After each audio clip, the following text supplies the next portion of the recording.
Selamat siang anak-anak.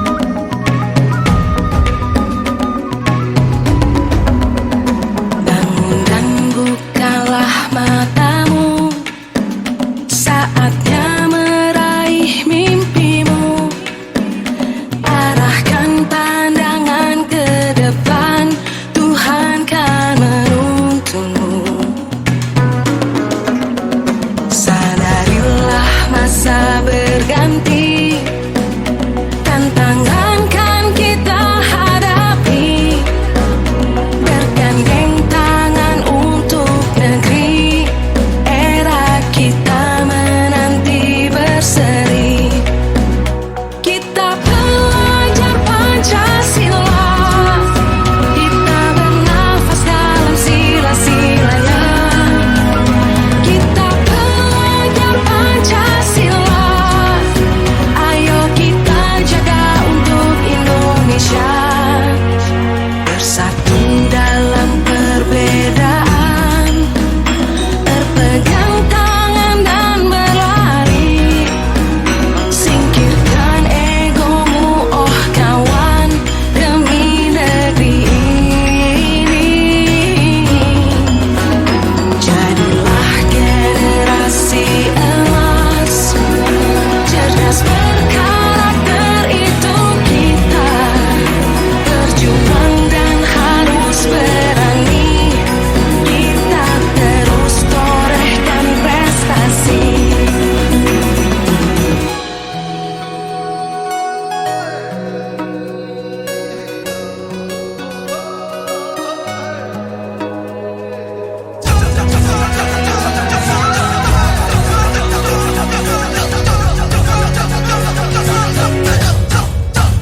Kita belajar Pancasila, kita bernafas dalam sila-silanya. Kita belajar Pancasila, ayo kita jaga untuk Indonesia. Kita belajar Pancasila, kita bernafas dalam sila-silanya. Kita belajar Pancasila, ayo kita jaga untuk Indonesia.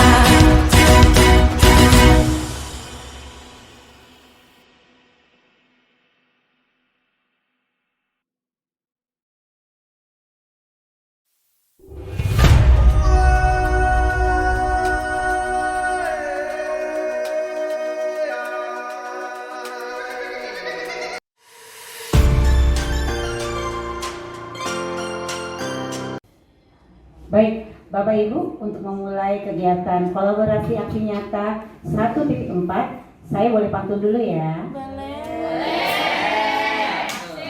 Turun hujan sejak kemarin. Ketika hujan suka melamun. Melihat Bapak Ibu semangat sekali. Mari kita ucapkan salam santun. Assalamualaikum warahmatullahi wabarakatuh.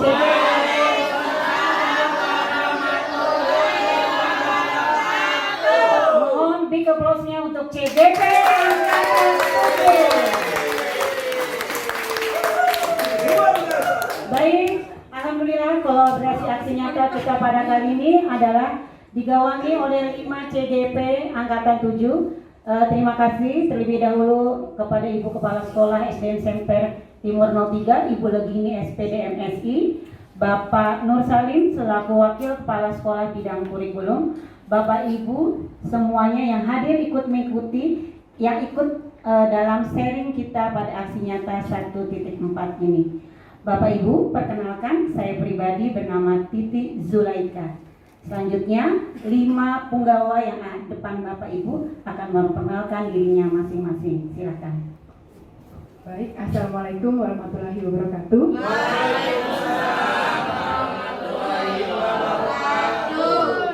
Terima kasih untuk kesempatan yang diberikan Ibu Kepala Sekolah, Ibu Gini, SPD, PD. Terima kasih untuk Bapak Wakil Kepala Sekolah dan Ibu Kepala Sekolah dan semua rekan guru di SDN Sektor Timur 03. Perkenalkan, nama saya Ibu Eva Tirma Simatupang dari SMA Negeri 45 Jakarta, mengampu mata pelajaran bahasa Inggris. Terima kasih. Assalamualaikum warahmatullahi wabarakatuh. Assalamualaikum warahmatullahi wabarakatuh.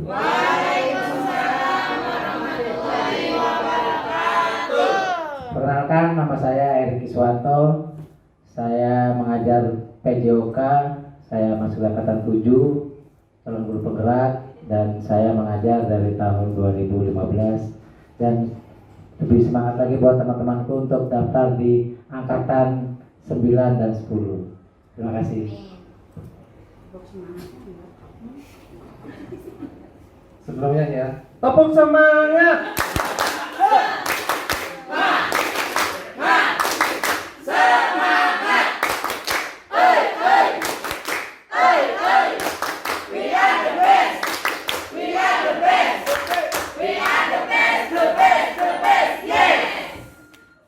Terima kasih, semangatnya semoga menggelora kepada kita semua. Amin, amin, ya rabbal alamin. Langsung saja, perkenalkan, saya Hendy Caprianto, SPD, angkatan ke-7 CGP Jakarta Utara. Untuk teman-teman saya semua, termasuk kepada pemangku kepentingan, Bapak Ibu Kepala Sekolah wakilnya, bahwa CGP merupakan ajang yang bergengsi, lebih dari bergengsi dari dulu. Karena di situ adalah pengembangan profesi sekaligus untuk belajar ilmu yang tak terbatas. Terima kasih waktunya. Wassalamualaikum warahmatullahi wabarakatuh. Assalamualaikum warahmatullahi wabarakatuh.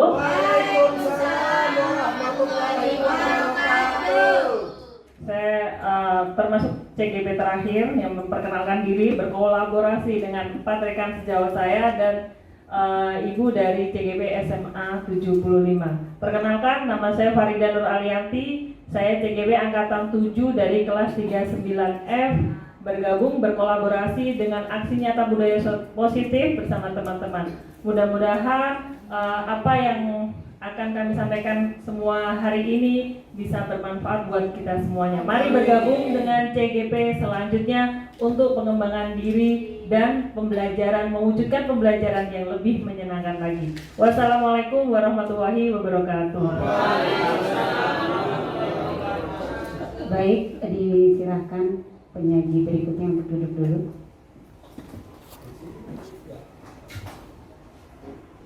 Sila juga.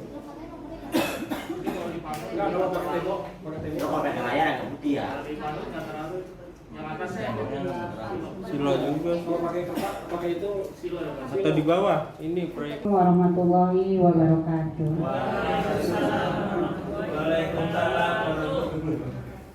Kolaborasi kami dari 5 CGP yang telah tampil di depan. Yang pertama adalah budaya positif dan nilai-nilai kebajikan.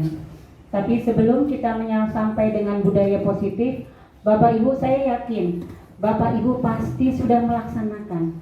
Apalagi yang lebih umurnya, lebih senior dari saya, secara tidak langsung sebenarnya budaya positif secara sadar atau tidak sadar pasti sudah dilaksanakan di sekolah dan di kelasnya. Next.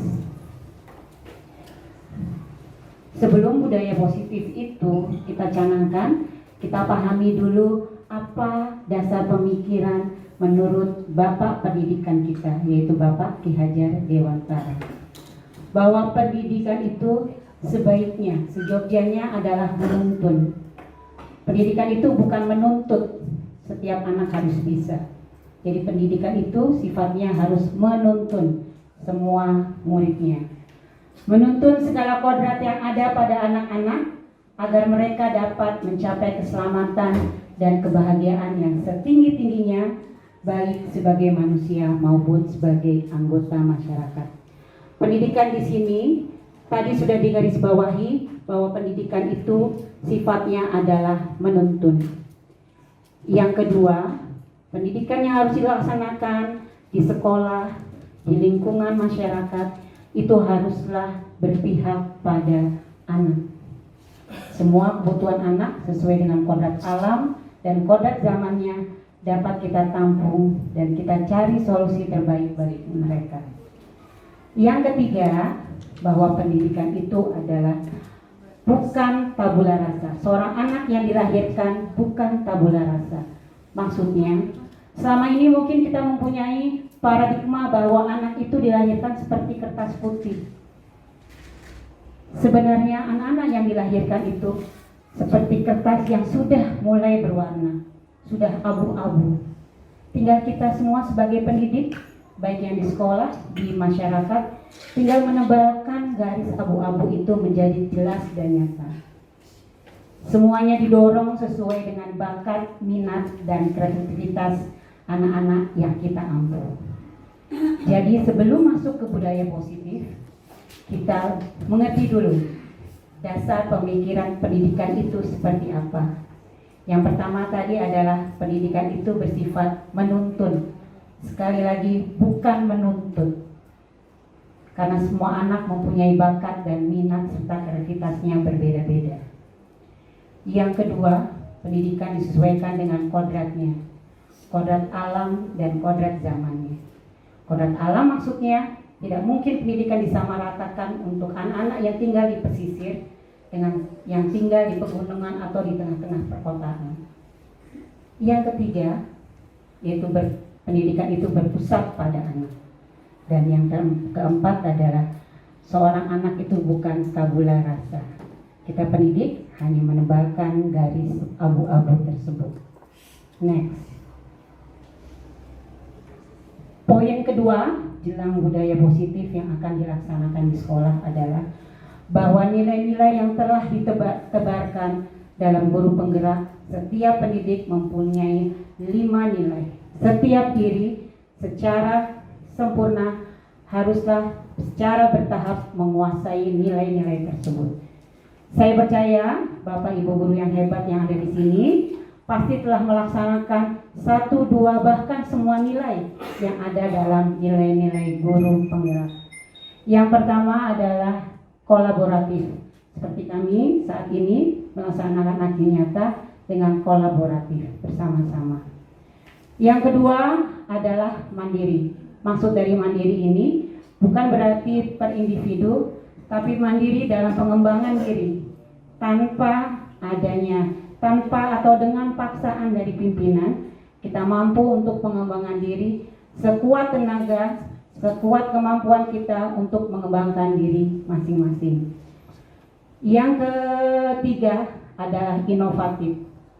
Maksud dari inovatif ini adalah mampu mengikuti ruang zaman, mengikuti kodrat zamannya, mampu menggunakan teknologi yang selama ini kita sudah pasti melaksanakan. Sudah 2 tahun berturut-turut kemarin kita melaksanakan PJJ yang untuk menjabarkan bagaimana kegiatan itu akan dilaksanakan. Visinya pun harus jelas. Bagaimana visi itu bisa terwujud?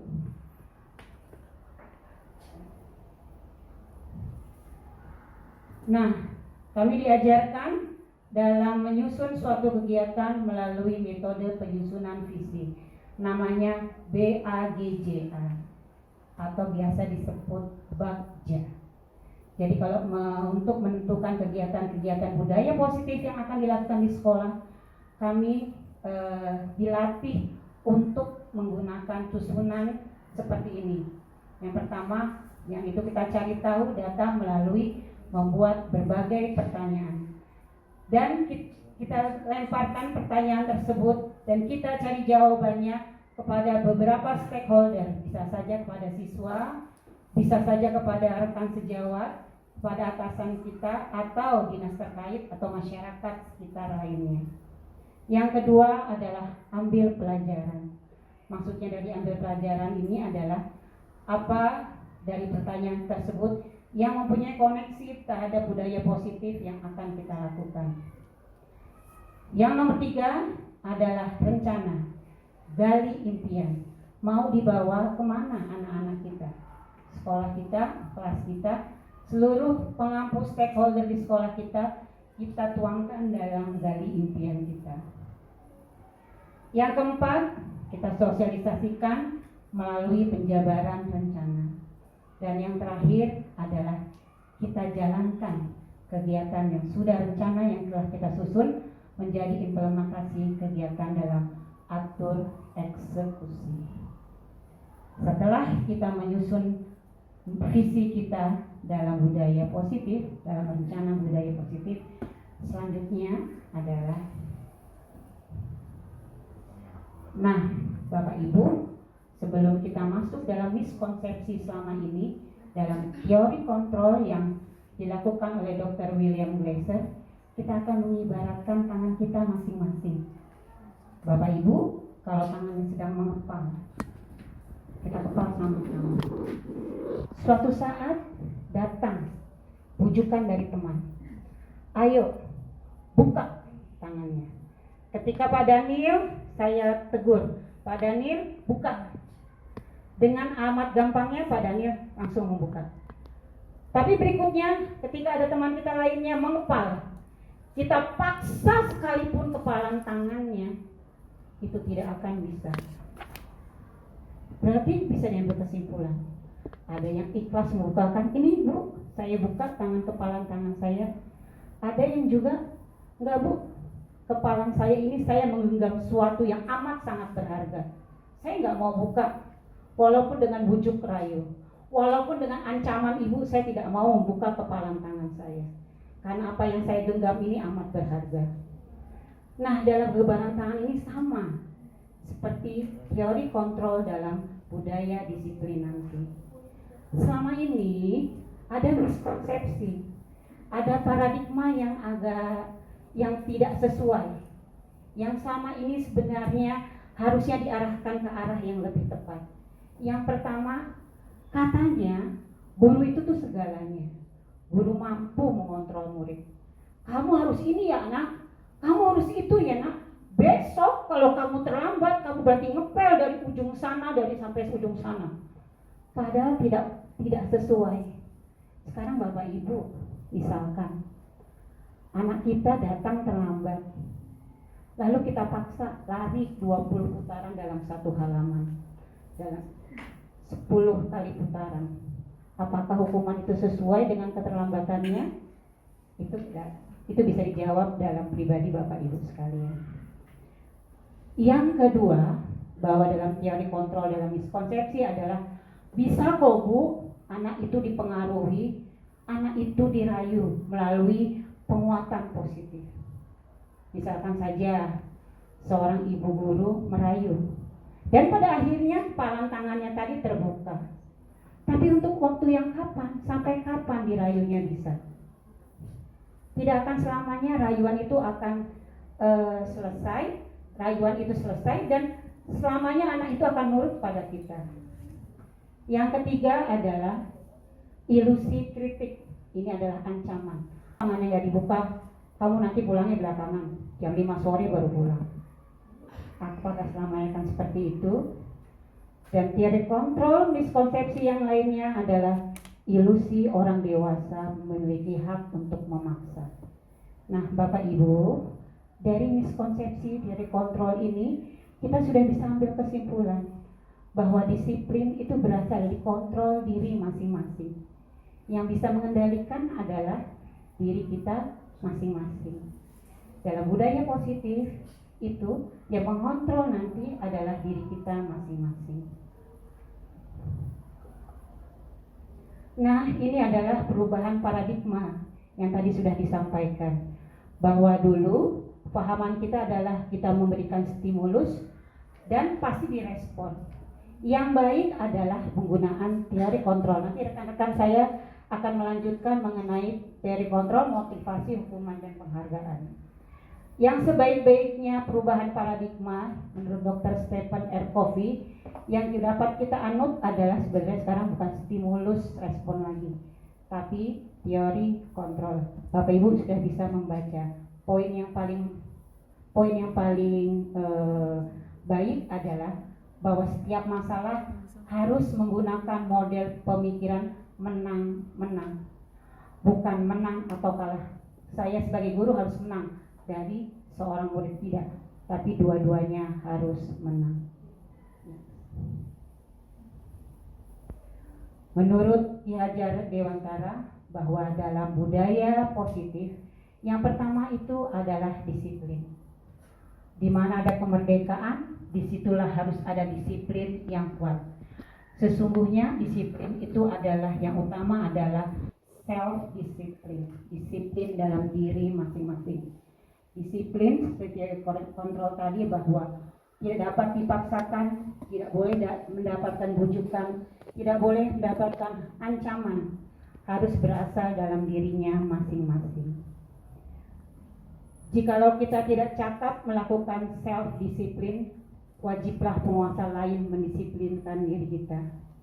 Dan peraturan demikian itulah harus ada dalam suasana yang merdeka, bahwa disiplin itu harus diterapkan pada jiwa-jiwa yang bebas, jiwa-jiwa yang merdeka, yang tidak ada paksaan dari internal diri maupun eksternal.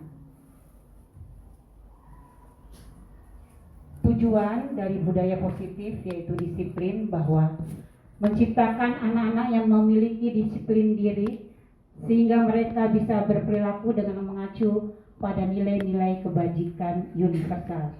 Saya yakin nilai-nilai kebajikan universal pasti sudah diterapkan.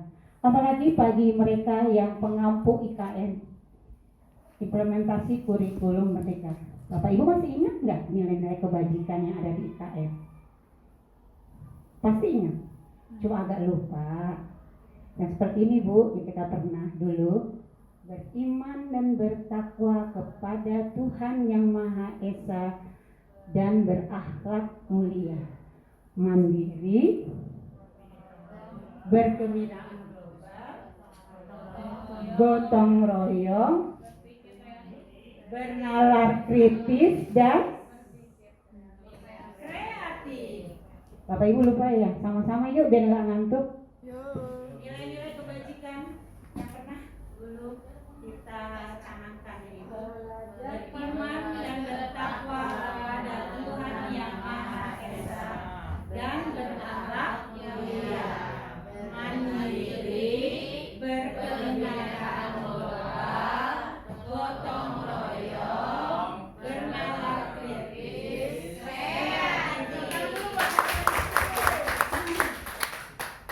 Baik, ini dia nilai-nilai kebajikannya yang sudah dimiliki oleh Bapak Ibu. Saya percaya dulu, tepuk tangan sekali lagi buat Bapak Ibu. Nah, ini dia tertuang dalam profil pelajar Pancasila tadi yang sudah kita praktikkan. Mudah-mudahan budaya positif dengan dimulai dengan disiplin dan mempunyai dan berdasarkan nilai-nilai kebajikan yang berintegrasi dengan profil pelajar Pancasila semoga dapat dilaksanakan. Selanjutnya kita akan mendengarkan teori motivasi, penghargaan dan hukuman yang akan disampaikan oleh Ibu Eva.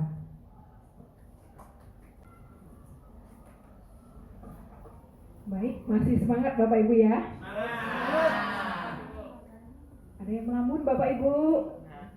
Tidak ada Bu. Tidak ya Bu? Tidak. Sambil menunggu PowerPoint-nya, mungkin kalau saya tidak full di PowerPoint kali ya Bu ya, artinya saya lebih mendekatkan pada aplikasi nyatanya, namun tetap pada prinsip di slide ini. Baik Bapak Ibu semuanya, mari kita berdiri. Bapak Ibu, ayo berdiri.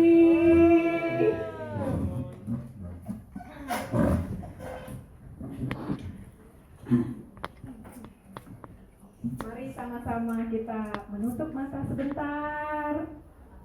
Kemudian tangan kanan kita letakkan di dada. Kita sampaikan respect. Ketika Ibu menyentuh dada, tanamkan respect. Kemudian kita kembali membuka mata dan kita sampaikan loving. Loving. Kembali sekali lagi, loving. Kemudian mari kita sampaikan empati dan caring kita. Caring empati. Bilang lagi ya Bu. Baik, kalau saya bilang step pertama silahkan lanjut yang pertama tadi. 1, 2, 3, 1, 2, 3. Respect.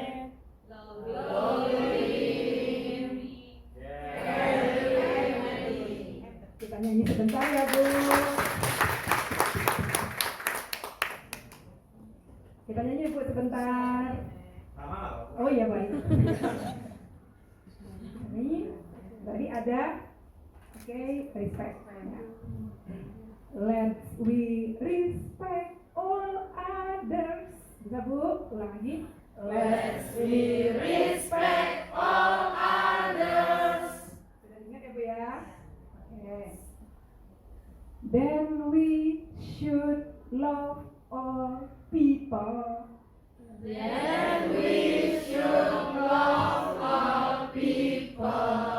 kita duet Pak.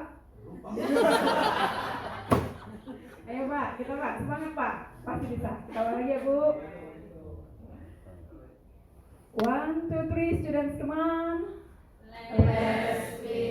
Matanya ditutup dong Bu. Ya, matanya ditutup. Kita rasakan Bu. Baik, kita ulang ya Bu ya. Baik, Bapak Ibu semuanya. 1, 2, 3. Let's we respect each other. Yang pertama each other Bu. Each other. Saling ya Bu ya. Saling. Ya. Then we should love all people. Nah, berarti ada yang kurang konsentrasi tadi Bu. Ngomong others tadi. Don't forget to show our care. Lagi ya Bu. Don't forget to show our care. Satu lagi ya Bu. Siap. Oke. And fill your days with empathy. And fill your days with empathy. Let's sing hello, hello now. Oke Bu. Let's sing hello, hello now. Oke Bu. Lagi. Semper 03 is the best. Semper 03 is the best. Boleh Pak kita kolaborasi?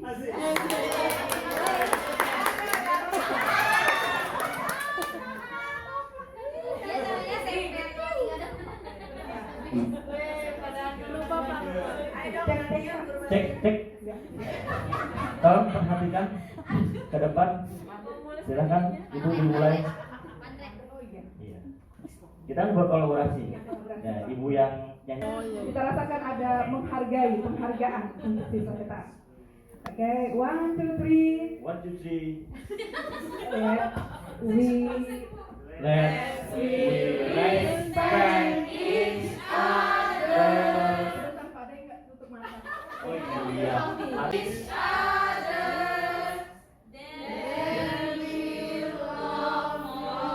Ini kan Bu. Then we should love all people. Ya, Then we should love people. People ya, ya. betul Pak ya. Ya, lagi Bu. Don't forget to show your care. Don't forget to show your care. Sepertinya Bapak kurang motivasi Pak. Ayo Pak. Semangat. Ya. Bapak harus semangat. And fill your days Bu. Ya, penuhi hari-hari. Ya.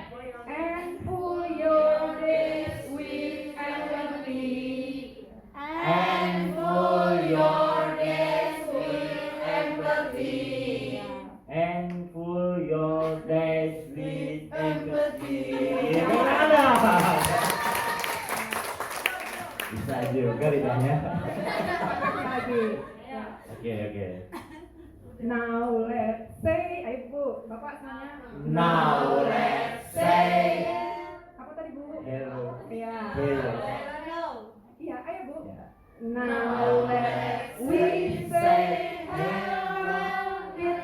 Bu, karena SD kita tahu dia ya.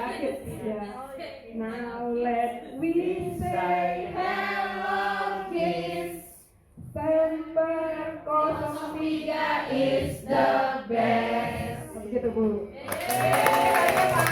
Now let's say hello kids, Semper Timur 03 is the best. Oke, tepuk tangan yang meriah. Terima kasih. Saya boleh duduk? Nanti ada posternya ya Bu. Nanti ada posternya. Ada posternya nanti Bu.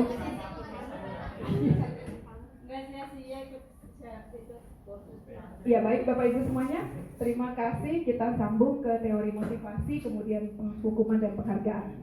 Sesungguhnya Bapak Ibu semuanya pasti sudah mengenal yang namanya motivasi itu ada motivasi intrinsik dan juga motivasi ekstrinsik atau eksternal. Sekarang saya ingin bertanya dulu karena pada saat saya mengikuti guru penggerak, ada satu hal yang menjadi pertanyaan dalam relung hati saya. Apakah saya mengikuti guru penggerak ini hanya untuk mendapatkan penghargaan seperti yang Bapak Ibu ketahui? Kalau guru penggerak ini bernilai 360 jam untuk sertifikat yang mungkin yang sudah TGP angkatan 5-nya. Jadi pada saat itu saya berpikir, aduh ini benar-benar berguna untuk kemungkinan kedepannya seperti kenaikan pangkat dan sebagainya. Tetapi seiring dengan berjalannya waktu, Bapak Ibu semuanya sekitar 4 bulan berlalu, sungguh suatu perubahan di dalam jiwa saya, dan saya merasa memang pendidikan khususnya di sekolah saya itu cukup sedikit berbeda dengan apa yang disampaikan oleh Bapak Pendidikan kita, yaitu Ki Hajar Dewantara. Mengapa saya sampaikan berbeda? Karena setiap pagi Bapak Ibu semuanya kami jam 5.45 itu sudah berdiri di depan gerbang sekolah untuk 5S menyambut siswa kita yang datang. Tetapi ketika kita menyambut siswa itu yang kita pelototi itu adalah dari ujung kaki sampai ujung kepala, begitu Bapak Ibu. Baik, selamat pagi, assalamualaikum, kemudian kenapa kok kaos kakinya satunya pendek, satunya panjang, seperti itu. Rambutmu bagaimana? Jadi seolah-olah kita itu menyambut siswa dengan memberikan suatu penekanan khusus, gitu. Jadi ketika sampai di sekolah, anak-anak itu bukan fresh lagi, gitu. Tapi akan kita, ya nanti kalau sudah sampai segini poinnya akan kami panggil ya orang tuanya, jadi jangan seperti itu lagi. Nah, jadi dengan atmosfer yang seperti itu benar-benar mengubah saya pada saat itu.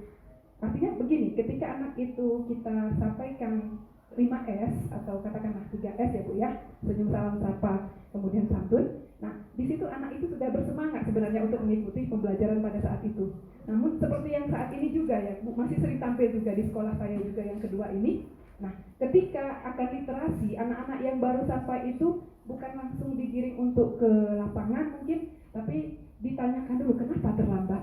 Kamu kemarin sudah terlambat, kok sekarang saya lihat muka kamu lagi begitu. Jadi anak itu ada sedikit motivasi yang sifatnya apa ya Bu, menekan begitu, sehingga ada beberapa kalau yang di kelas 11 rata-rata Ibu ya Bu ya. Nah di antara kelas 11 itu ada beberapa orang tuanya yang komplain seperti ini, anak saya ketika pulang itu selalu menceritakan kalau di sekolah ini kurang nyaman. Kenapa? Karena dari rumahnya sudah bagus, positif, atmosfer positif begitu, sampai di sekolah guru harus menyadari itu bukan suatu hal reinforcement atau penguatan ketika siswa itu datang ke sekolah, tapi justru kita memberikan suatu katakanlah atmosfer negatif karena dari pelanggaran-pelanggaran yang mungkin siswa kita masih lakukan itu mungkin karena saya standarnya SMA ya Bapak Ibu semuanya. Nah dengan itu anak itu akan berpikir, oh iya saya dari awal saja sudah ditekan, kamu harus begini besok, harus pakai kacu, harus seperti ini. Jadi ketika anak itu masuk dan sampai di sekolah sudah merasa tidak nyaman. Nah, di sini di pelatihan guru penggerak ini atau pendidikan guru penggerak ini, saya mendapatkan beberapa hal yang menginspirasi dan itu juga sebenarnya berlaku untuk semua level pendidikan termasuk SD menurut saya. Nah, mungkin satu hal yang akan juga saya pertanyakan kepada Bapak Ibu semuanya, mungkin ada yang bisa menjawab. Ketika kita sampai di sekolah, itu motivasi kita untuk datang ke kelas tepat waktu itu kira-kira apa ya Bapak Ibu? Pertama, apakah kita mungkin ya, takut ditegur oleh atasan misalnya? Yang kedua, apakah memang kita menginginkan suatu reward di akhir tahun atau katakanlah berbentuk penghasilan bulanan supaya tidak sama sekali terpotong dan segala macamnya?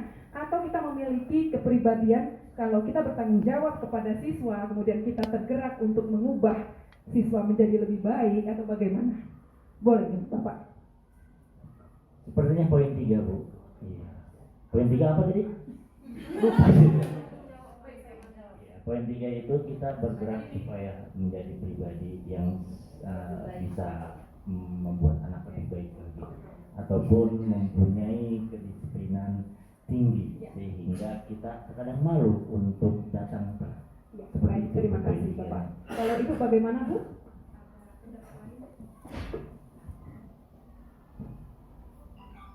Ya, kalau saya motivasinya sama. Ya, sama saya juga. Poin 2 juga. Bukan poin 3. Poin 2 Supaya nggak kepotong gajinya. Ada yang poin 2 juga katanya Bu, takut nanti di akhir bulan potong. Ya, itu realistis ya. Iya. Realistisnya ya seperti itu. Tapi salah satunya motivasi kita datang lebih awal adalah tanggung jawab kita sebagai pendidik. Paling tidak guru itu adalah orang tua di sekolah, dan orang tua adalah contoh bagi siswa. Terima kasih. Terima kasih. Baik Bapak Ibu semuanya, jadi itu adalah satu hal yang selalu tertanam dalam hati saya ketika saya sampai di kelas gitu. Nah, di sini kita melihat ada 3 kategori, dan seperti saya sampaikan tadi, ini bukan satu hal yang baru Bapak Ibu semua buat kita. Tapi justru dari satu hal ini ada beberapa yang bisa mengilhami kita menjadi guru atau pendidik atau pengayom yang lebih baik. Nah, di sini ada yang disebut dengan motivasi eksternal seperti yang saya sampaikan tadi, untuk menghindari ketidaknyamanan. Itu pasti terjadi, sebetulnya.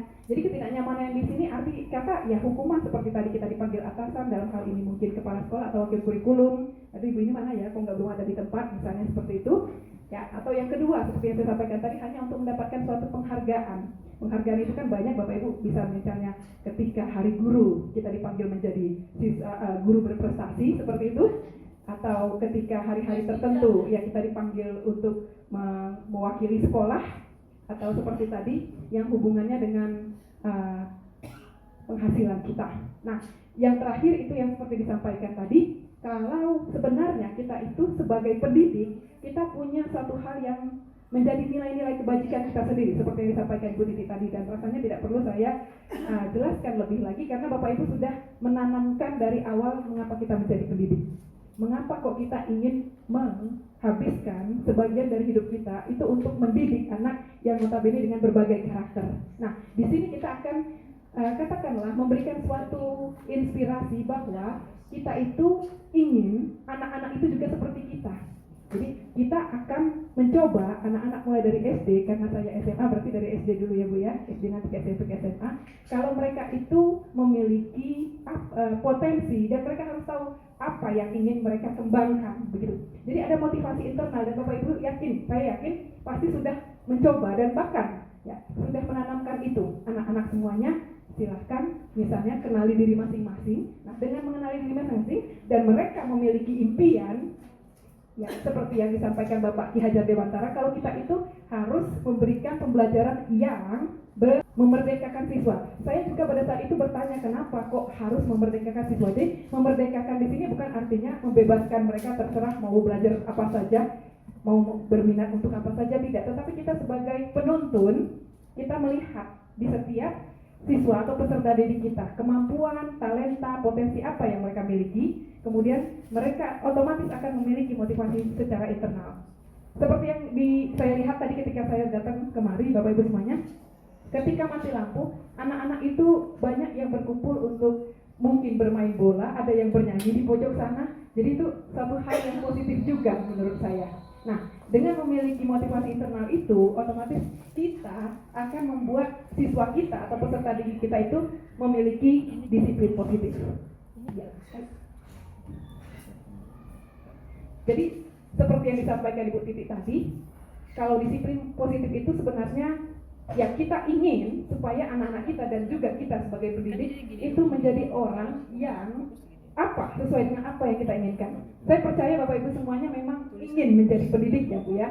Bukan artinya asal nantinya yang penting saya nanti masuk S1 FKIP atau S1 FIP kemudian menjadi guru, tidak seperti itu. Nah, hal itu juga yang akan kita tanamkan kepada anak-anak kita. Nah, disinilah core atau intinya motivasi internal menurut Ki Hajar Dewantara. Jadi motivasi internal yang akan kita tanamkan kepada anak itu adalah pertama kita tahu dan kita ingin anak itu menghargai nilai-nilai yang mereka miliki, kemudian baru mereka kembangkan sesuai dengan keinginan mereka. Nah, dengan jangka panjangnya, otomatis anak-anak ini juga akan selalu menghargai, selalu memberikan hal yang positif buat teman-temannya juga. Jadi tidak harus dengan adanya hukuman atau dengan adanya hadiah. Mungkin di sini tidak ada hukuman-hukuman lagi ya Bapak Ibu semuanya. Bagaimana Pak? Oh tidak ada ya Pak ya, iya. Tidak ada hukuman-hukuman tertentu atau tidak ada katakanlah hal-hal negatif yang membuat motivasi semangat belajar anak menurun. Ya. Sedikit lagi Bapak Ibu semuanya menjelang untuk sholat kita. Nah, satu hal yang ingin saya sampaikan juga adalah kita pernah mendengar salah satu ahli pendidikan, Alfie Kohn, itu menyebutkan bahwa sebenarnya penghargaan atau perilaku, kalau ibu pernah menjanjikan suatu penghargaan, misalnya kalau kamu nanti dapat 100 ibu kasihkan hadiah ya, misalnya seperti itu, atau kita memberikan hukuman yang akan membuat anak tersebut merasa tidak nyaman, itu sebenarnya akan secara otomatis perlahan akan menghancurkan potensi yang mereka miliki sebenarnya. Kenapa saya sampaikan seperti itu? Karena di situ mereka merasa, oh ya saya seperti tadi yang saya sampaikan tadi, merasa di bawah tekanan, nanti kalau saya dapat poin banyak saya akan dipanggil orang tua dan sebagainya, dan itu membuat potensi dan bakat minat mereka akan semakin sulit untuk dikembangkan. Nah, oleh karena itu menurut Kohn sendiri, tindakan belajar itu sendirilah menghargai, itulah suatu penghargaan. Ketika kita bisa membuat anak tersebut mengenali potensinya, kemudian mengembangkan dan mereka menanamkan nilai-nilai kebajikan dalam dirinya, sebenarnya itulah suatu penghargaan buat mereka dan juga buat kita. Nah, jadi Bapak Ibu semuanya, inilah beberapa deskripsi tentang hukuman dan konsekuensinya. Jadi kalau misalnya murid kita akan merasa tersakiti, ya, otomatis seperti tersakiti dalam arti seperti ini Bu, mereka memiliki hal-hal yang membuat mereka tidak nyaman. Nah, di sini 1-2 contohnya ya. Murid itu kalau kita mengadakan restitusi nantinya, mereka akan mendapatkan penguatan yang artinya di sini penguatan itu lebih mengarah pada sesuatu yang membuat inovasi atau sesuatu perilaku yang lebih baik. Kita mencari solusi dari masalah yang kita hadapi di sekolah. Di sisi lainnya, seandainya kalau ada sesuatu hal yang berhubungan misalnya dengan katakanlah peraturan. Biasanya kalau kita dulunya mungkin berkata kamu harus, berarti kalau kata harus itu tidak ada sama sekali pengecualian. Nah, di sini kita bisa sampaikan dengan bahasa atau kata yang lebih baik. Apakah itu yang kamu yakini baik? Begitu. Apakah menurut kamu itu akan menjadikan kamu lebih baik? Jadi bukan artinya kita harus menghukum anak atau menjustis anak dengan mengatakan kamu harus bikin PR, misalnya kamu harus buat PR saat ini juga, kemudian ada 10 halaman seperti waktu itu beberapa tahun yang lalu. Nah, kita ganti itu dengan proses restitusi, yaitu kita mengadakan penguatan kembali kepada anak-anak berdasarkan apa yang mereka alami dan kita yakini kalau itu adalah suatu solusi terbaik buat mereka. Nah, jadi di sini ada identitas suksesnya. Sebelumnya begitu ya. Nah, identitas sukses di sini adalah ketika anak itu paham dan mereka bisa memegang kendali, kontrol. Memang mungkin di SD ya Bu ya, di tingkat awal masih di sekolah saya di SMA, apalagi anak-anak yang kelas 12 itu sudah bisa untuk mengendalikan diri ketika mereka itu berada di suatu masalah. Jadi bersama dengan wali kelas dan guru BK biasanya kami mengadakan observasi kelas, kemudian mengadakan sharing tentang apa yang mereka alami dan dampaknya itu luar biasa. Artinya di sini mereka sudah mengalami kematangan jiwa. Mereka tidak lagi mengandalkan kepada emosi atau kekuatan mereka sendiri. Jadi motivasi internal itu benar-benar terlihat, tumbuh dan berkembang serta tercapai ketika mereka ada di posisi di mana mereka harus ya katakanlah melanjutkan ke jenjang yang lebih tinggi. Nah, kira-kira seperti itu Bapak Ibu semuanya, dan saya paham, saya benar-benar meyakini kalau kita sebagai guru itu adalah pamong. Ya. Nah, pamong itu memberikan tuntunan, memberikan nilai-nilai positif, kemudian membangun motivasi internal tadi, dan kita banyak belajar dari apa yang sering kita lakukan kepada siswa. Karena memang pembelajaran terbaik itu adalah berdasarkan pengalaman. Nah, di sini pengembangan budaya positif juga bisa menemukan budaya intrinsik atau motivasi intrinsik bagi kita sebagai pendidik. Oleh karena itu, marilah kita sebagai pendidik itu selalu menanamkan nilai positif, dan jangan lupa nilai-nilai positif dan kebajikan itu juga terlebih dahulu harus ada di dalam jiwa kita masing-masing. Begitu Bapak Ibu semuanya, saya rasa cukup sekian presentasi dari saya. Terima kasih. Assalamualaikum warahmatullahi wabarakatuh.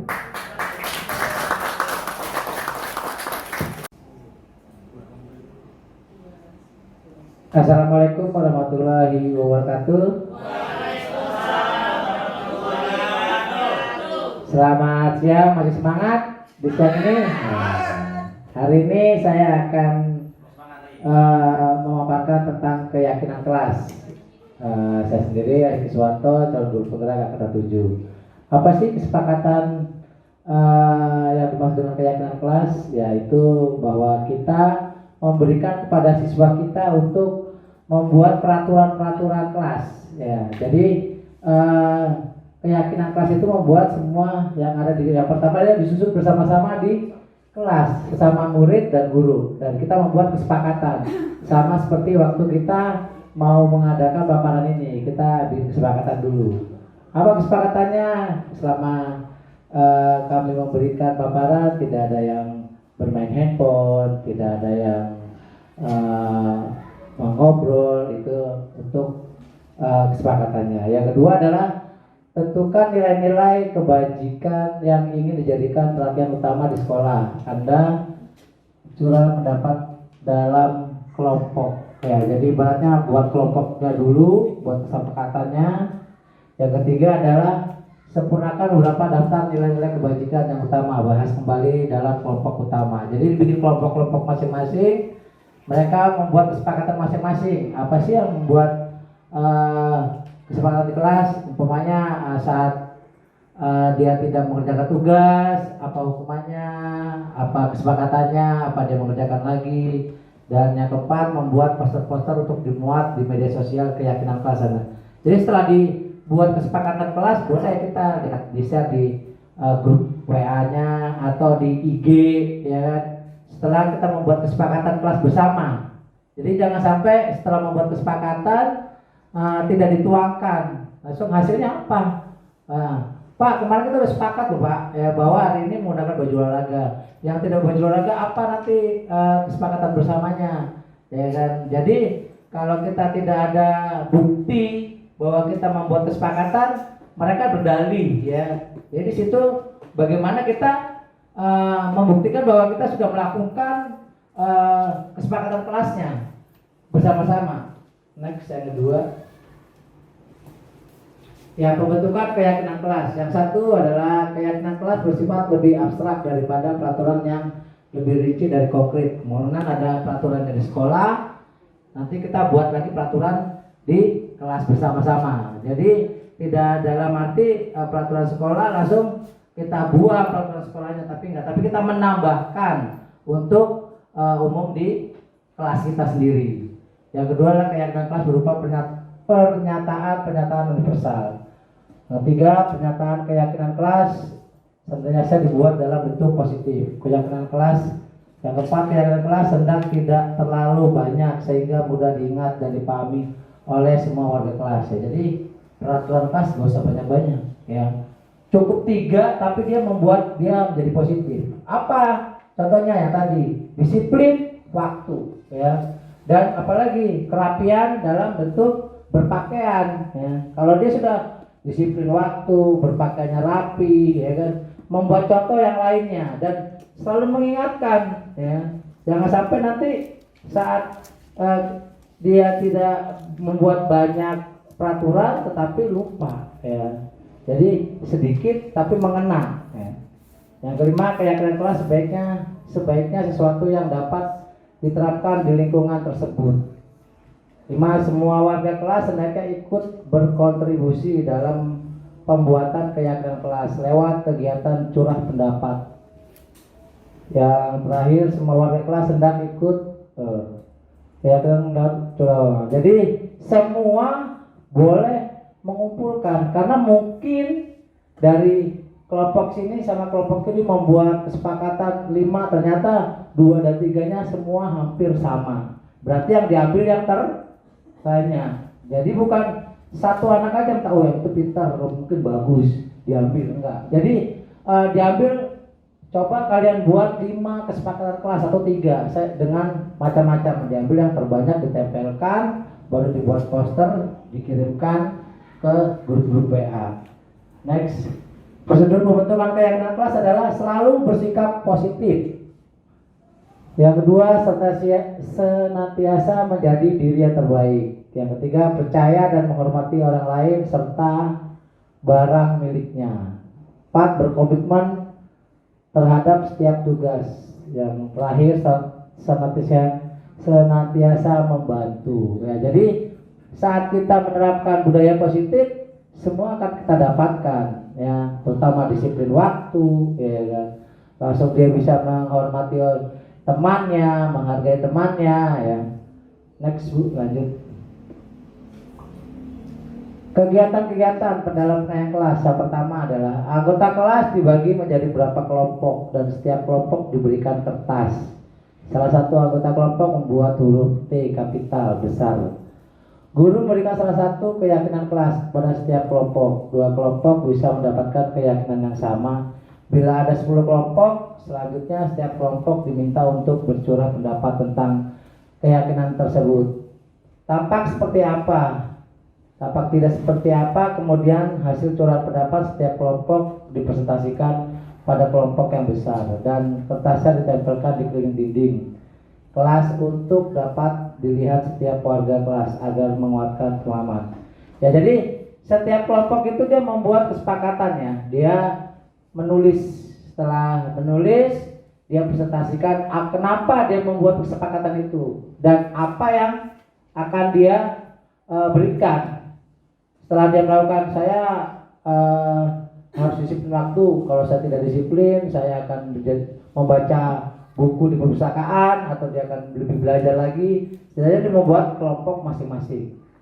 Dia ditulis, baru ditempelkan dan presentasikan per kelompoknya. Next. Yang kedua, salah satu kegiatan lain dapat dilakukan untuk memperdalam keyakinan kelas adalah mempelajari tanggung jawab setiap warga kelas. Keyakinan bertanggung jawab serta hak seseorang sesuatu yang diungkapkan oleh Ki Hajar Dewantara tentang menumbuhkan murid yang merdeka. Nah, ini murid yang merdeka. Jadi bagaimana sekarang bahwa kita udah bukan lagi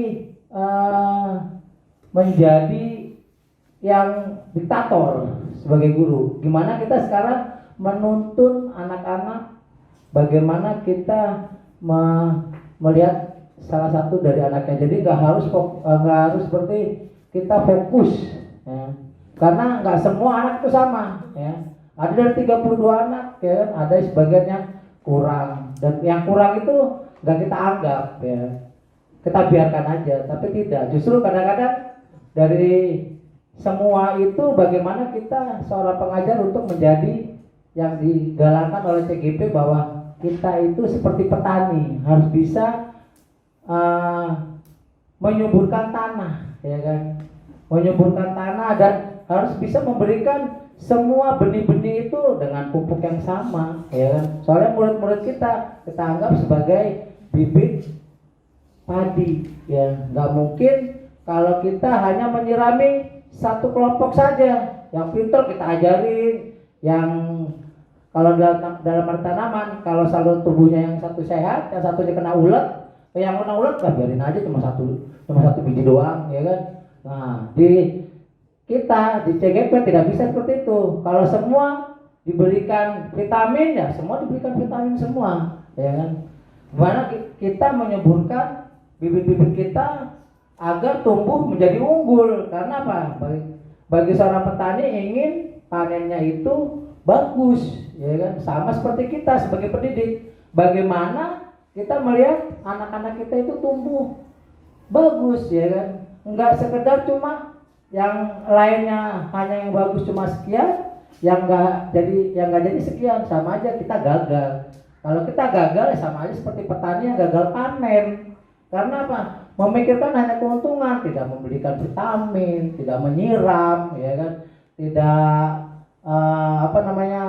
melihat mana yang terjadi penyakit ininya sama juga seperti kita sebagai guru, bagaimana kita untuk membangkitkan anak-anak didik kita bahwa kita harus menerima ungkapan dari peserta didik kita, nggak fokus dalam seseorang aja. Next, Bu, lanjut. Penutupnya demikian penjelasan dan mengenai keyakinan kelas supaya sebagai upaya-upaya yang dapat dilakukan dalam membangun budaya positif di sekolah. Tentunya untuk mewujudkan hal ini membutuhkan proses yang tidak bisa dilakukan dalam waktu yang singkat. Selain itu, proses ini juga membutuhkan keterlibatan semua pemangku pemimpinan sekolah. Dan ya kita membuat kesepakatan setelah selesai, ya kita bisa menjelaskan ke pimpinan kita seperti kepala sekolah, ada wakil kesiswaan dan wakil guru untuk bahwa kita sudah mempunyai kesepakatan kelas ya. Apalagi kalau kita tidak punya kesepakatan kelas, jadi ya kita hanya punya peraturan sekolah, tidak punya peraturan kelas ya. Next. Ya, terima kasih dari saya untuk keyakinan kelas, untuk penjelasannya.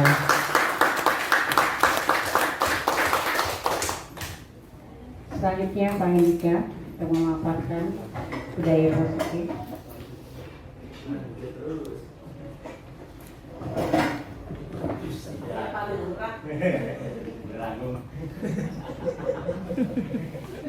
Ya, terima kasih atas waktunya. Sebelumnya, Assalamualaikum warahmatullahi wabarakatuh.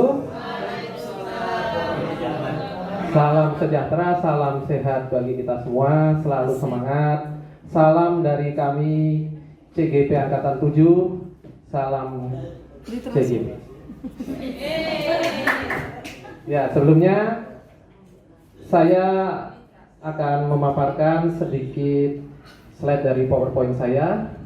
Ada 11 slide di sini, tapi karena yang saya paparkan itu banyak menyangkut teoritis, sebenarnya yang dituntut seorang CGP itu adalah aksi nyatanya atau implementasinya.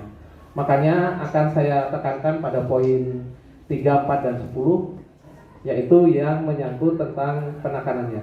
Ya, pertama poin ketiga. Pada poin ketiga, kebutuhan dasar manusia itu terkonteks pada peserta didik, yaitu penekanannya bahwa setiap perilaku peserta didik itu diarahkan dalam rangka mereka untuk memenuhi kebutuhan hidupnya. Next, selanjutnya, poin berikutnya. 5 kebutuhan pokok peserta didik, atau dalam hal ini lebih luasnya adalah human atau manusia. Secara mendalam, kebutuhan peserta didik itu terbagi atas 5, yaitu pertama, kebutuhan bertahan hidup. Secara prinsipil yang dimasukkan dalam konteks kebutuhan bertahan hidup dalam konteks dunia pendidikan adalah dalam rangka mereka untuk memenuhi hak-hak hidupnya, yaitu memperoleh kebebasan atau berserta misalnya fisiologis, yaitu dalam konteks tingkah laku mereka dihargai, atau biologis dalam konteks fisik atau mungkin kebutuhan mereka tidak dalam rangka hal-hal negatif dipenuhi. Serta yang ketiga, secara psikologis bahwa peserta didik itu memiliki penghargaan dalam psikis mereka. Selanjutnya, kebutuhan kasih sayang dan rasa diterima.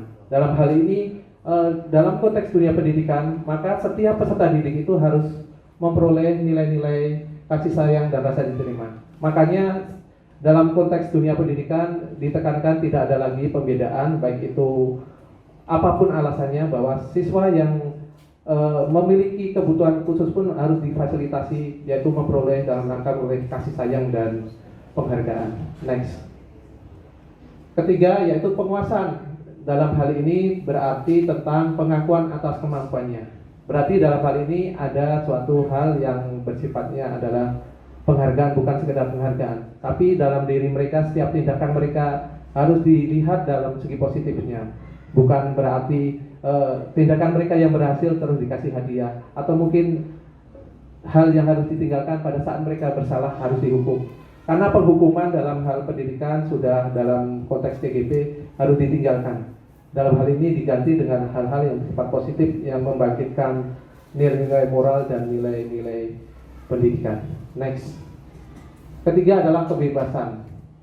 Kebebasan dalam hal ini diartikan bukan kebebasan hal konteks mereka bebas segalanya, tapi dikontekskan adalah untuk memenuhi kebutuhan akan pilihan itu mereka. Makanya jangan heran kalau dalam IKN itu mereka banyak proyek, banyak hal yang digali di situ. Nah, itu dalam rangka untuk memenuhi kebebasan atau kebutuhan anak sehingga mengembangkan potensinya.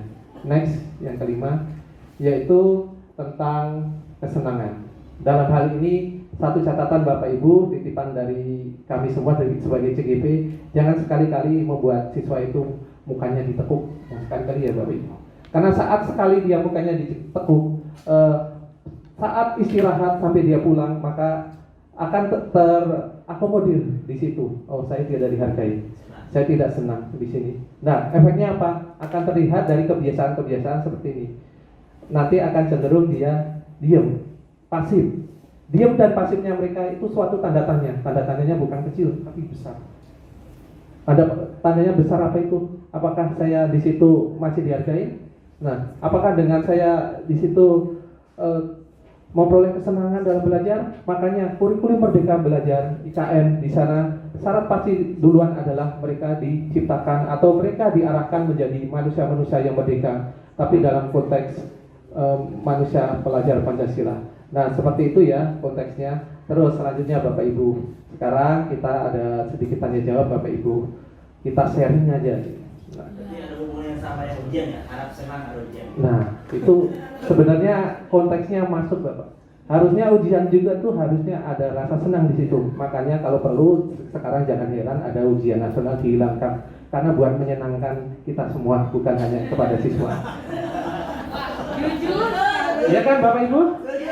Ya, karena pada dasarnya sekarang dunia pendidikan diciptakan sesuai dengan kebutuhan dasarnya itu. Pendidikan pada dasarnya diukur secara bukan hanya secara global gitu, tapi secara prosesnya terukur dari kelas 1 sampai besok kalau SD ya tatarannya sampai kelas 6 dia akan melalui berbagai perangkat penilaian.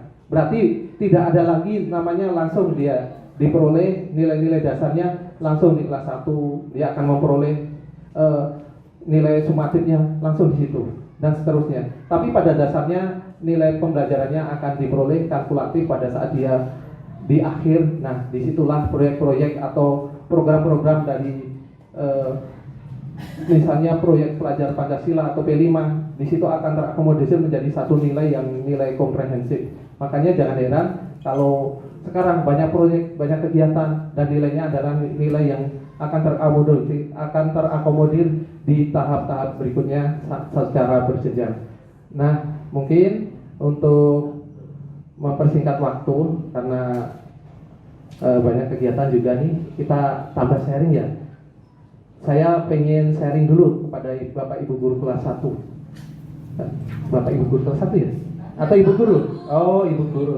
Ibu guru kelas 1. Nah, pertanyaan saya seperti ini Bu. Dari kebutuhan dasar, next poin ke 4 bukan. Ada 5 kebutuhan dasar nih, Bapak Ibu guru kelas 1 nih. Tiga coba. Silakan Ibu dijawab guru kelas 1. Nah, di sini ada penguasaan kebutuhan, pengakuan atas kemampuan. Nah, yang saya pengen tanyakan, anak kelas 1 itu mereka cenderung egonya atau bagaimanakah pada saat mereka merasa diakui kemampuannya? Apakah sempat Bapak Ibu melihat pada saat mereka menjawab benar, mereka akan merasakan seperti dihargai. Tapi kalau pada saat mereka salah, teman-temannya mungkin eksistensinya akan gitu. Apakah sempat ditemukan seperti itu? Ayo, bagaimana Bapak Ibu? Ekspresinya bagaimana? Mimiknya bagaimana gitu? Saya pengen lihat. Ya, waktu saat di kelas, saat pembelajaran ketika dia bisa menjawab pertanyaan dari gurunya, terus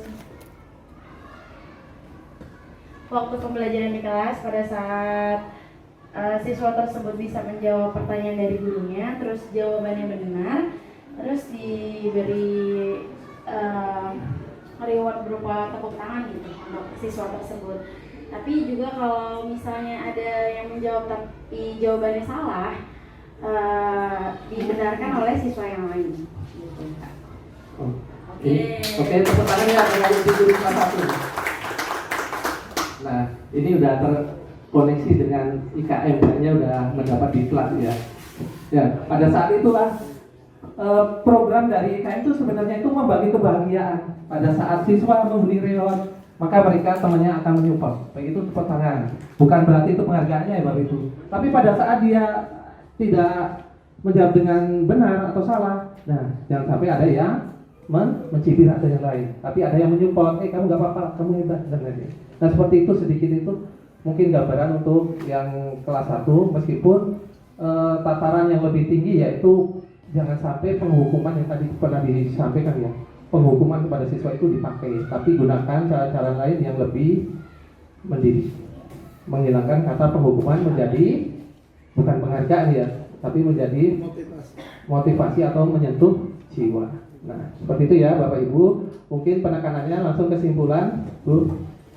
Nah, pada dasarnya kesimpulannya seperti ini tergambar, bahwa kalau kita melihat siswa yang melanggar nilai-nilai kebajikan, entah itu apapun ya, sebenarnya kebutuhan dasar mereka, entah itu 1, 2, 3, atau 4, bahkan kesemuanya itu belum terpenuhi. Dan kewajiban kita Bapak Ibu untuk memenuhinya. Nah, seperti itu ya Bapak Ibu. Wassalamualaikum warahmatullahi wabarakatuh.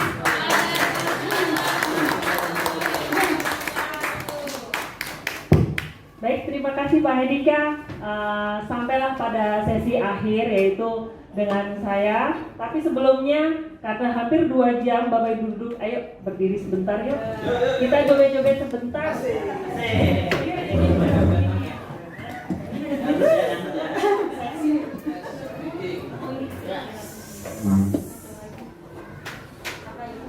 Chicken dance ya. Chicken dance.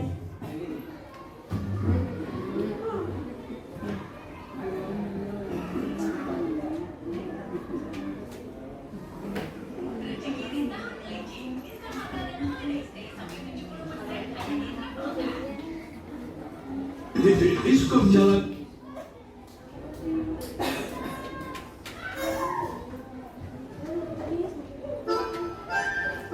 Yo, mari semuanya, Bapak Ibu digerakkan semuanya.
Alhamdulillah sesi terakhir ya Bapak Ibu ya.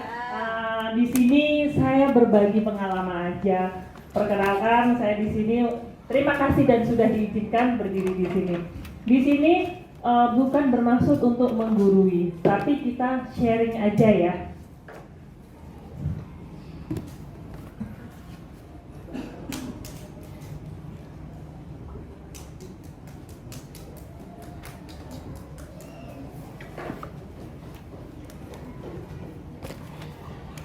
Baiklah, di akhir ini, tadi yang pertama, tadi sudah disampaikan oleh Bu Titi, yaitu tentang, Titi, nilai-nilai budaya positif dan kebajikan. Berikutnya disampaikan oleh Ibu Eva, yaitu tentang motivasi dan penghargaan. Yang ketiga, oleh teman saya Pak Erik, tentang keyakinan kelas. Dan berikutnya Pak Hendika tentang kebutuhan dasar manusia. Di akhir saya ini tentang poin yaitu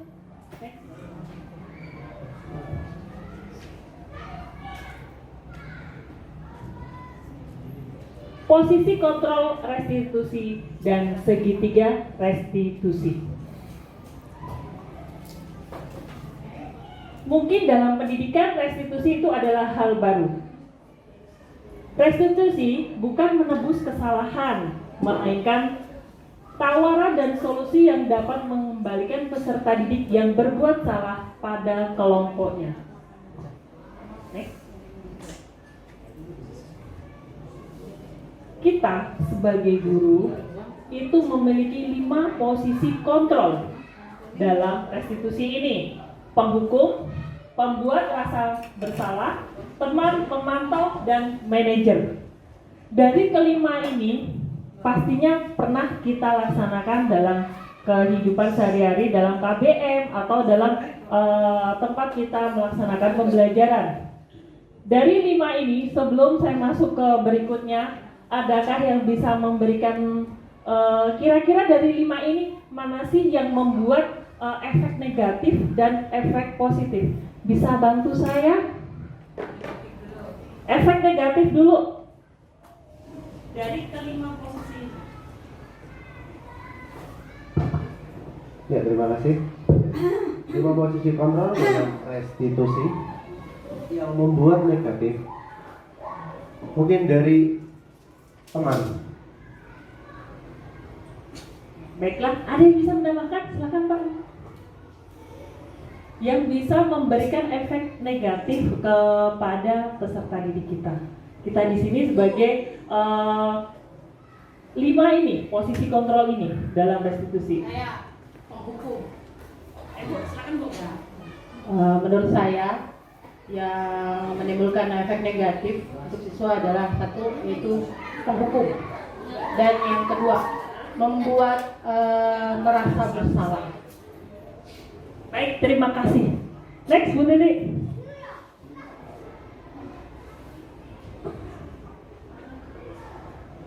Nah, benar apa yang disampaikan tadi sama Ibu Khalifah, yaitu penghukum dan pembuat orang merasa bersalah itu akan memberikan efek negatif.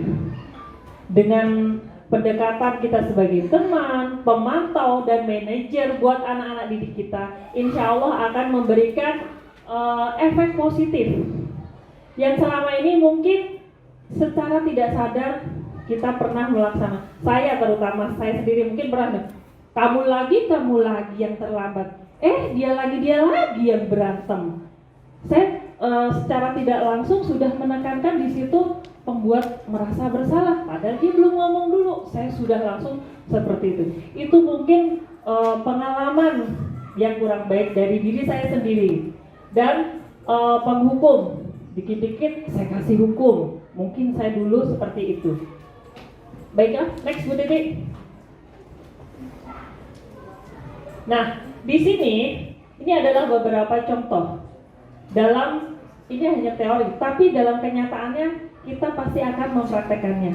Kita berusaha atau merubah ke lebih baik dalam pendidikan, dalam mengajar di kelas ataupun di lingkungan sekolah kita. 5 posisi kontrol ini alangkah lebih baiknya yang kita lakukan adalah yang ketiga poin tadi, sebagai teman, sebagai pemantau, dan manajer. Kalau biasanya dulu saya menghardik, langsung menunjuk, kamu salah, kamu salah. Sekarang bersihin kelas sendirian. Mungkin saya dulu pernah melaksanakan seperti itu.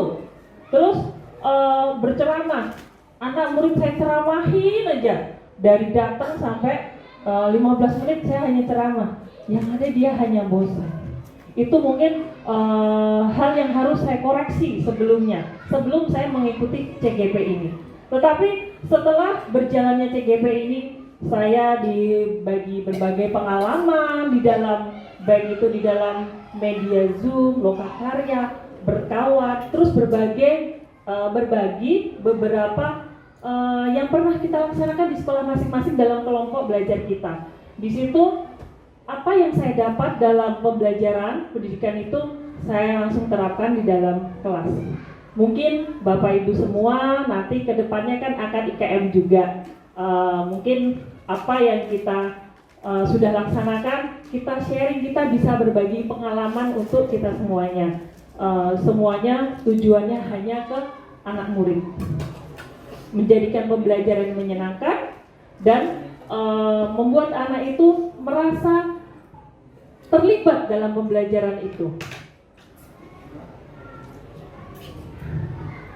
Ini adalah salah satu contoh penghukum. Contohnya, Davis lagi. Oh kamu sih yang selalu berantem aja di kelas. Kamu lagi. Iya, Adit lagi. Dengar namanya dia lagi. Nah, itu hal yang sebenarnya malah membuat anak itu apa ya? Nanti aku juga salah kok gitu. Paling-paling aku lagi yang disalahin. Aku aja yang dihukum terus. Padahal kadang-kadang dia nggak merasa, dia tidak bersalah, tetapi belum udah di kamu lagi, jadi membuat anak itu tertekan. Berikutnya contoh yang kedua.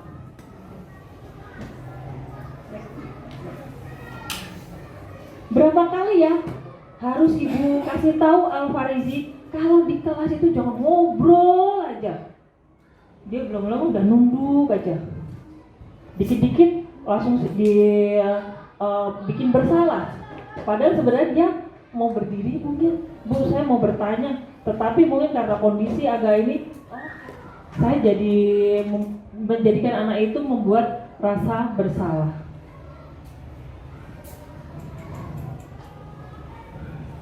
Yang inilah yang sedang saya terapkan di kelas saya, terutama diri saya sendiri dulu, baru saya sharing ke teman-teman. Sama sih. Dengan teman, ya sudah. Ini yang mencoba saya terapkan ya Ibu. Bukan bermaksud menggurui, kita berbagi pengalaman aja. Jadi terhadap kasus-kasus permasalahan pasti setiap kelas ada aja. Ada orangesnya, setiap kelas selalu ada itu. Gak mungkin satu kelas itu semuanya baik semuanya datar, nanti gurunya enak, takutnya gurunya keenakan gitu. Makanya gurunya harus dikasih satu yang spesial, setiap kelas selalu ada. Nah di sini memposisikan sebagai teman untuk anak-anak didik kita. Berikutnya sebagai pemantau. Rangga, tahukah kamu apa yang kamu lakukan? Padahal dia sebenarnya kita hanya menggali biar dia itu sadar. Tidak perlu kita, kok kamu begini, kamu terlambat.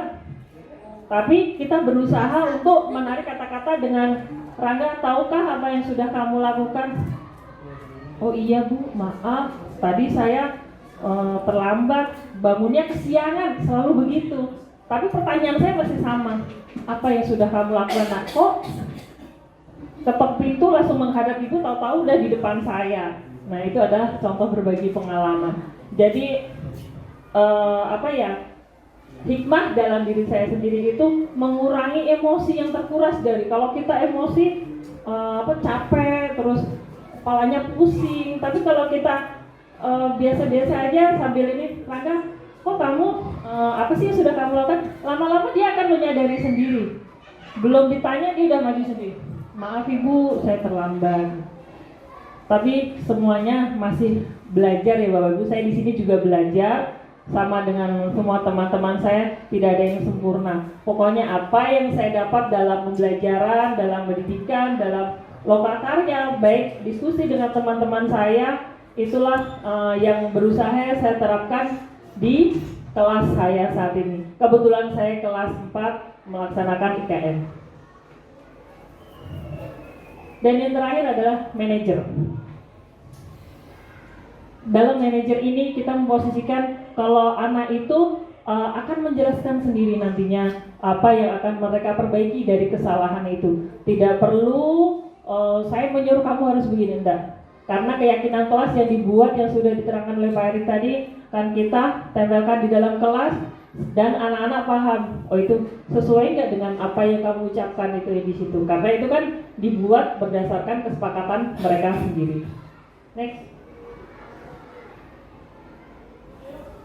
Nah, 5 posisi kontrol tadi dikaitkan dengan segitiga restitusi dalam penyelesaian permasalahannya.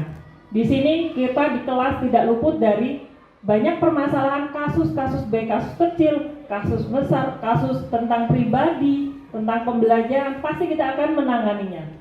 Ketika peserta didik berbuat kesalahan, maka guru dapat membimbing agar dia EDS, evaluasi diri sendiri dulu, cara memperbaikinya sehingga mereka dapat kembali ke tempat mereka berada, yaitu di lingkungan mereka sendiri. Nah, inilah adalah langkah-langkah dalam melaksanakan segitiga restitusi saat kita mengalami kasus, harus menangani kasus suatu apa yang terjadi di anak-anak. Boleh dari kasus kepribadiannya, sosialnya, ataupun pembelajaran, dalam kasus pembelajaran. Yang pertama, validasi tindakan. Menstabilkan dulu, habis itu kita validasi dulu. Dan setelah dia mengakui, maka dia akan menanyakan keyakinan, apakah itu sesuai dengan keyakinan atau kesepakatan yang sudah dibuat di kelas itu. Semuanya berawal dari dia yang ngakuin, akhirnya kembali dia yang akan berusaha memperbaikinya. Kita hanya sebagai manajer aja di situ, manajer, pemantau, dan teman buat anak-anak didik kita.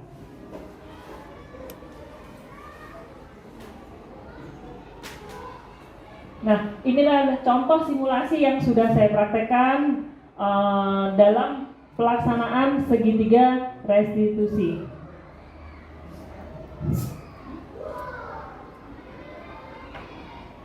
Untuk simulasi tadi mungkin kalau ingin ada yang apa ya, yang pengen lihat boleh di YouTube saya Bapak Ibu. Nanti banyak beberapa video-video yang saya bagi dalam YouTube. Dan tadi ya, sebagai rekan sejawat saya dan teman-teman hebat dari CGP, walaupun tadi ada kesalahan, saya mohon maaf kurang satu Bu. Jadi nggak saya tayangkan. Terima kasih semuanya sudah menjadi rekan dan partner kerja dan apa ya? Apa Bu Titi? Iya, tim kolaborasi buat kita semuanya. Mudah-mudahan kedepannya lagi ada yang bergabung dengan kami di sini. Jangan takut, tidak ada yang sulit kok Bapak Ibu. Kita semuanya bekerja bersama kok. Insya Allah kalau dijalani lancar, Insya Allah Bapak Ibu. Baik, Bapak Ibu, terima kasih sudah menanggapi dengan menyimak aksi nyata dari 5 CGP Angkatan 7 PBGP DIY pada saat ini. Rasa hormat dan terima kasih. Atau mungkin sebelum saya tutup ada tanggapan dulu dari Bapak Ibu. Satu orang memberikan tanggapan, silakan. Ada? Lanjut saja, tetap semangat. Bu Ana ya memberikan tanggapan. Ini satu lagi ya, ini tadi ya.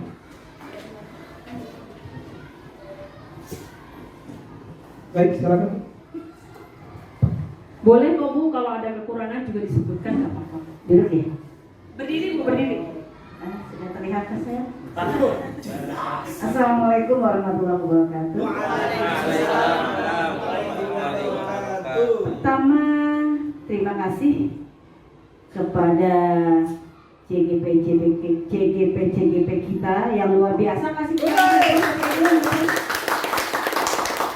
ya, tentu saja bagi saya pribadi ini merupakan suatu ilmu yang luar biasa, menambah wawasan, juga membuka cakrawala kita. Oh, ternyata banyak sekali ilmu pengetahuan tentang tentang pendidikan, khususnya tentang pembelajaran, yang insya Allah mudah-mudahan kita pun bisa melaksanakan dalam tugas kita menjadi seorang pendidik tentunya. Saya tadi mengapresiasi luar biasa, cara menerangkannya juga luar biasa bagus, kemudian juga susunan dari retorika dalam berbicaranya pun luar biasa, dan juga penguasaan materinya juga luar biasa. Mantap buat teman kita. Sekali lagi terima kasih, tetap semangat, insya Allah lebih bagus lagi, lebih baik lagi. Dan terima kasih sudah memberikan pencerahan untuk kami, sudah memberikan tambahan ilmu dan juga pengalaman tentunya yang insya Allah akan dapat kita laksanakan dalam melaksanakan tugas kita sehari-hari. Terima kasih. Kurang lebihnya mohon maaf. Wassalamualaikum warahmatullahi wabarakatuh. Waalaikumsalam warahmatullahi wabarakatuh. Akhir dari aksi nyata yang telah diimplementasikan pada rekan-rekan sejawat. Mudah-mudahan apa yang telah disampaikan dapat bermanfaat dan bermakna bagi kita semua. Dari lubuk hati kami yang terdalam dari CGP Angkatan 7. Mana CGP Angkatan 7? Yuk sama-sama tergerak, bergerak, CGP Angkatan 7 tergerak, bergerak, menggerakkan. Tepuk tangan untuk kita semua. Sekali lagi, mohon maaf lahir batin apabila ada kata perbuatan kami yang tidak berkenan selama penyampaian aksi nyata budaya positif yang telah kami sampaikan. Terima kasih ya Bapak Ibu. Jalan kaki setiap pagi hari ditemani dengan senyuman dalam diri. Mari kita ucapkan terima kasih. Semangat kita dapat berjumpa lagi. Bersama-sama kita mengucapkan wabillahi taufiq wal hidayah. Wassalamualaikum warahmatullahi wabarakatuh. Waalaikumsalam. Salam bahagia. Terima kasih.